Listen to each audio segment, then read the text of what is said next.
A scandal has erupted over Keir Starmer's infrastructure promises, sparking outrage among critics who call his bold commitments a mirage of empty rhetoric. The Labour leader's much-touted plan for change claims to address the UK's crumbling infrastructure and housing shortages, but beneath the glossy headlines lies a troubling truth. With timelines stretching into the 2040s, critics warn that Starmer's grand pledges risk becoming a political albatross. As Reform UK seizes on Labour's vulnerabilities and an Oxford Union controversy fans the flames of societal division, the nation is asking one question: can Starmer deliver, or is this the beginning of his downfall? Now, let's dive into the latest revelations rocking British politics. Don't forget to hit like and subscribe, because this week's bombshells will leave you questioning who's really steering the ship of state. Here's the full story. At the heart of Starmer's promises lies a commitment to fast-track planning decisions for 150 major economic infrastructure projects. It sounds bold, revolutionary even, but read between the lines, and you'll find a loophole big enough to drive a train through. The promise is not to deliver these projects, but merely to decide on them. Critics have been quick to pounce, pointing out that no is technically a decision. For all the talk of progress, this pledge could result in nothing more than a pile of paperwork and dashed hopes. Even if the projects are greenlit, the timeline for completion is sobering.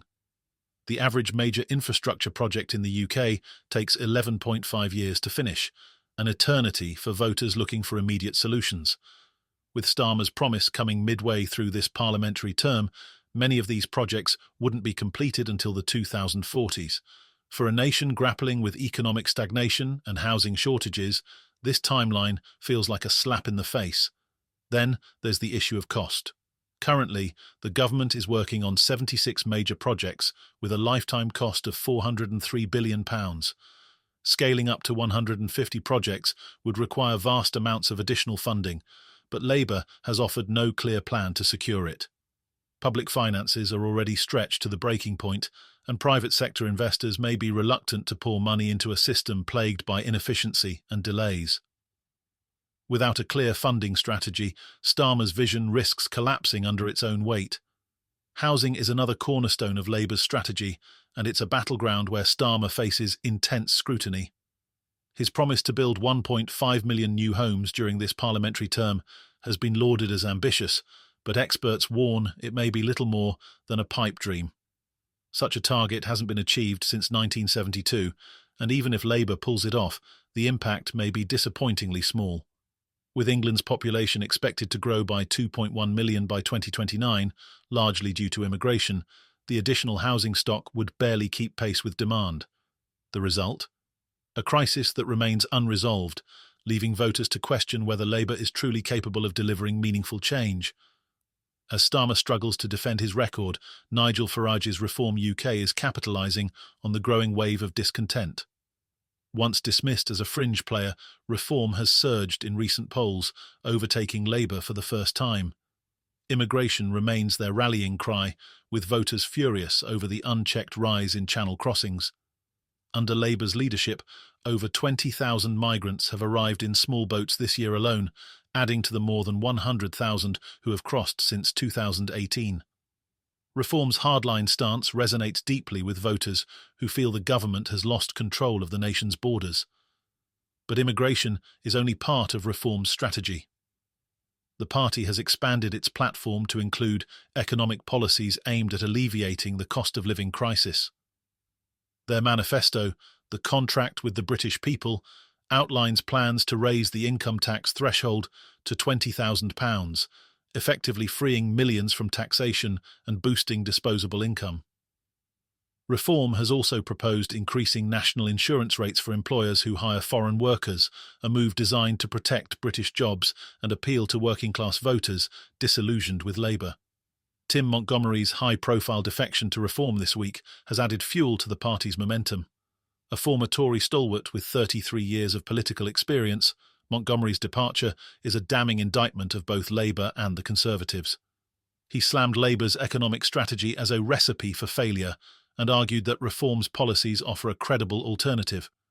Montgomery believes that the party's focus on economic reform will bridge the gap between opposition and governance, propelling reform from the fringes to the heart of British politics. As Labour and Reform battle for dominance, another controversy has erupted, this time at the prestigious Oxford Union. Pro-Palestinian activist Miko Peled sparked outrage last week when he described Hamas's October 7th attacks as acts of heroism. The remarks, made during a debate on whether Israel is an apartheid state, have triggered an investigation by counter-terror police. Under UK law, expressing support for a prescribed organisation like Hamas is illegal, and Peled's comments have drawn widespread condemnation. The debate descended into chaos, with Jewish students reporting feeling unsafe and intimidated. One attendee described the atmosphere as pure, unfiltered hatred, while Jonathan Sacerdoti, the son of a Holocaust survivor, interrupted the proceedings to demand legal action against Peled. The Oxford Union's president has defended the event's management, stating that video recordings will be released for public scrutiny. However, this has done little to quell the backlash. An open letter signed by over 300 academics has condemned the debate, calling it a failure that subjected Jewish students to anti-Semitism and intimidation. The incident has reignited debates about free speech and the responsibilities of academic institutions.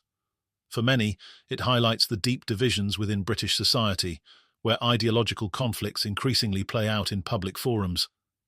Against this backdrop of scandal and division, Britain finds itself at a crossroads. Starmer's ambitious promises risk alienating voters who are desperate for immediate solutions.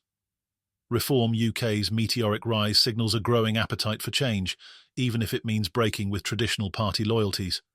Meanwhile, the Oxford Union controversy underscores the volatile state of national discourse, where deep divisions threaten to boil over. The stakes couldn't be higher. Labour's promise of a plan for change now looks dangerously like more of the same, while Reform UK is positioning itself as the voice of the disenfranchised. But as Farage's party gains traction, questions remain about the feasibility of their policies. Can they truly deliver on their promises, or are they merely exploiting voter frustration for political gain? As the 2029 general election looms, the battle lines are being drawn. Starmer must deliver tangible results to regain voter trust, while Farage and Reform must prove they are more than a protest movement. The coming months will be crucial in determining the future of British politics. Will voters stick with the devil they know, or will they take a chance on Farage's populist revolution? One thing is certain, the road ahead will be fraught with challenges. Britain is grappling with a cost of living crisis, housing shortages, and mounting political scandals. The electorate is demanding action, and the traditional parties are running out of excuses. Whether it's Labour, Reform, or another contender that rises to the occasion, one thing is clear: change is coming, and the battle for Britain's future has only just begun. Thanks for watching. Stay tuned for the next political updates.